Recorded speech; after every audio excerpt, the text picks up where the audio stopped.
Okay. Ed Henry. Where's Ed? There he is. Thank you, Mr. President. You spoke again at the top about your anger about AIG. You've been saying that for days now. But why is it that it seems Andrew Cuomo seems to be in New York getting more actual action on it? And when you and Secretary Geithner first learned about this 10 days, 2 weeks ago, you didn't go public immediately with that outrage. You waited a few days.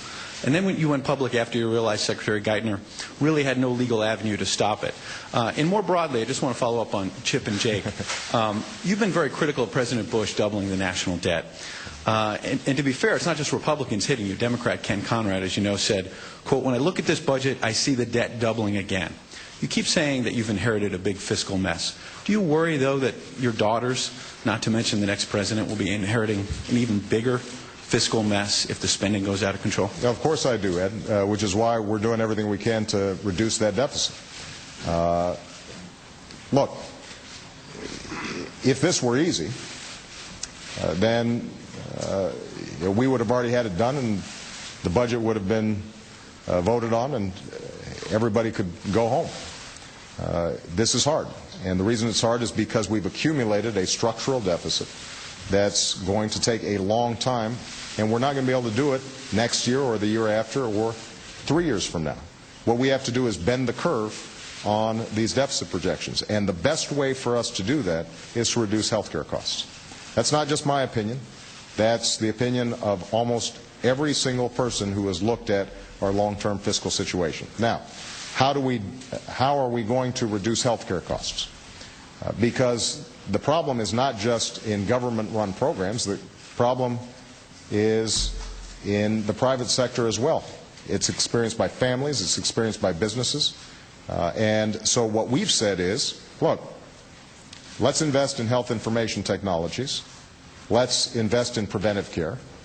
Let's invest in mechanisms that look at who's doing a better job controlling costs while producing good quality outcomes in various states, and let's reimburse on the basis of improved quality as opposed to simply how many procedures you're doing. Let's do a whole host of things, some of which cost money on the front end, but offer the prospect of reducing costs on the back end. Now, the alternative is to stand pat. And to simply say, we are just going to not invest in health care, we're not going to take on energy, we'll wait until the next time that gas gets to $4 a gallon, we will not improve our schools, and we'll allow China or India or other countries to lap our young people in terms of their performance. We will settle on lower growth rates. And we will continue to contract, both as an economy and our ability to provide a better life for our kids. That, I don't think, is the better option.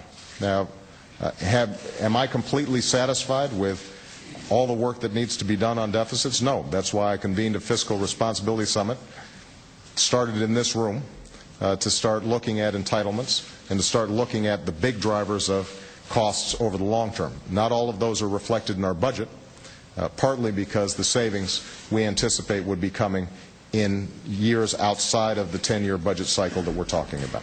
Okay. On AIG, why did you wait days to come out and express that outrage? It seems like the action is coming out of New York and the Attorney General's office. It took you days to come public with Secretary Geithner and say, look, we're outraged. Why did it take so long? It took us a couple of days because I like to know what I'm talking about before I speak. All right?